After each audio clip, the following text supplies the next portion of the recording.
I talk about this is how the tectonic plates of our world are shifting. Do we have an offering that fits in to what they're trying to accomplish? We raised hundreds of thousands of dollars over the next few months because we had shown a track record of this thing works. We are seeing that actually this machine is happening and it's flowing. So if I could add something to my very first pitch I did on my first fund, I would have added a lot. My first pitch was terrible.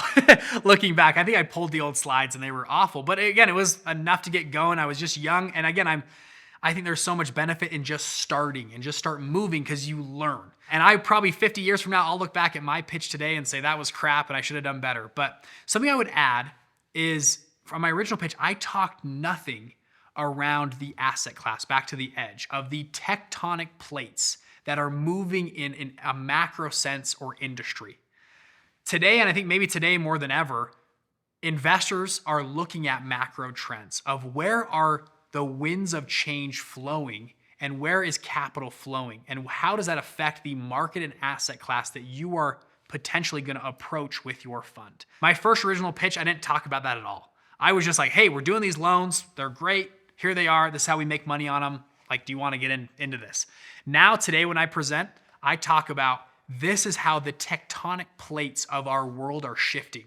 This is how we're watching the US dollar, the BRICS nations. We're watching the Middle East, wars in Russia, or Ukraine, or other places. We're watching all these certain things. How do those shifts with the US dollar, BRICS nations, countries, China, India, how do those things affect and hopefully you can paint a picture of a tidal wave of capital that is flowing into your asset class, your strategy that's going to drive alpha for what you are doing right now. If I could go back, I would paint a stronger picture for how those things affect my specific fund.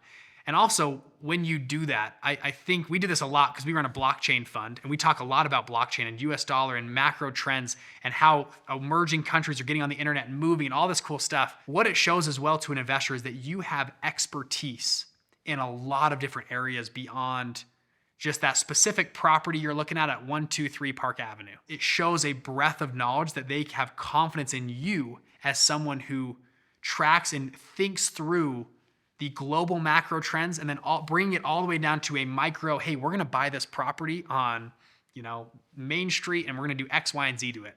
It gives them a confidence in what you're doing when you can discuss and talk and paint that picture. So the first group of investors I got, those first 6 investors that believed in me, most of them were entrepreneurs.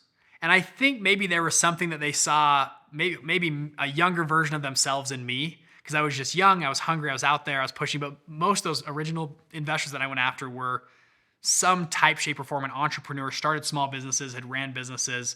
And they gave me, honestly, they were giving me a trial investment of $10,000, $8,000, something like that. I mean, it's very small amounts of saying, well, I like this kid. Let's see what he's got. I want to invest in kind of a younger version of myself.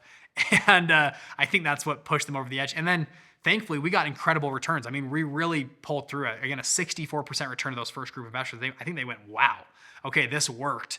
Let's double down. And the next group, that's where we raised hundreds of thousands of dollars over the next few months because we had shown a track record of this thing works. Bridger can deliver on it. We are seeing that actually this machine is happening and it's flowing. Something I did then, and I think I still do now, is beyond just the pitch or the presentation, there's so much more that happens. When I sit down with somebody, I like people and I like talking to people and I want to hear about them. I want to hear about what's your investment strategy? What have you done before? Do you even like this asset class? I actually ask a lot of questions. Someone will ask me to pitch, Bridger, can you present your fund to us? I say, great, well, tell me a little about you. And we're in the blockchain crypto space. So I'll ask them, hey, what's your experience with crypto? And they usually have some fun story. I lost all this money, or I invested here, I bought Bitcoin when it was this, and they have this fun. And I ask them, well, do you like blockchain and crypto? Do you not like it? Where are you at in the market? Well, and they like this. What other kind of investments do you have? Do you like this space? What do you, and I try to get a holistic view of this person's investing mantra and caliber. And do we have an offering that fits in to what they're trying to accomplish? When selling anything or pitching, essentially when you're pitching a fund, you're just selling. It's just high level of sales.